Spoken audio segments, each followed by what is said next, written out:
Well, the big story today, Senator Elizabeth Warren from Massachusetts, running for president, of course, proposing a breakup of the big tech companies, Amazon, and, well, pretty much all the rest. Deirdre Bolton is here in the studio with the latest on this, and she's out there very aggressively. She is very aggressive because not only is she complaining about big tech, but she actually has a how-to, step-by-step, this is what we would do. So I'll go through the three steps. She wants to apply new regulators to basically undo the mergers that we've seen or separate properties. So in other words, she wants to take Instagram and WhatsApp from Facebook. She wants to take Whole Foods away from Amazon. She wants to undo the Google Nest merger, which actually I was like, maybe Google's going to think that's a favor. But anyway, that's a different story.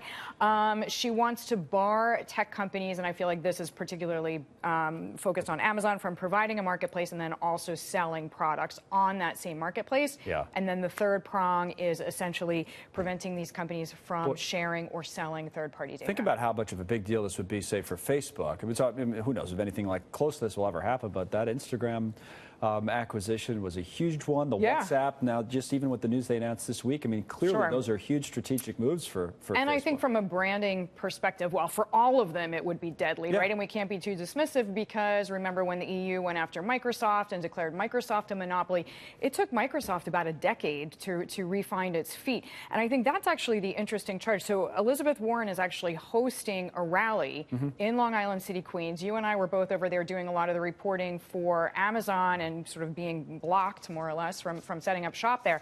I reached out to Assemblymember Kim. You interviewed him. I had a conversation with him as well. He said he applauds Senator Warren. He said he has felt that big tech is monopolistic. It is hurting the democracy. It is hurting competition and hurting open markets. And I think on that hurting competition, that could actually garner, that's the part of the argument that I feel like is probably most dangerous for big tech, because NYU professor Scott Galloway, he's been on our air a lot.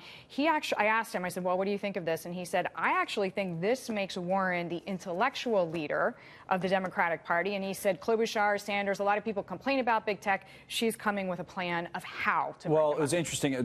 Kim, who you mentioned, was an anti-Amazon guy. And I guess it does bring up the wider question for the whole, getting away from local politicians for a minute, to the wider Democratic field in 2020. So even in a hypothetical where Elizabeth Warren doesn't win, are these other Democratic candidates just, pretty much in agreement with her on this issue? I guess we'll see. They're not. They have not been so extreme. They have not put out, this is actually how we would do it. Yeah. But Senator Sanders and Senator Klobuchar, I mean, they've both been very vocal against big tech. So she's clearly not alone.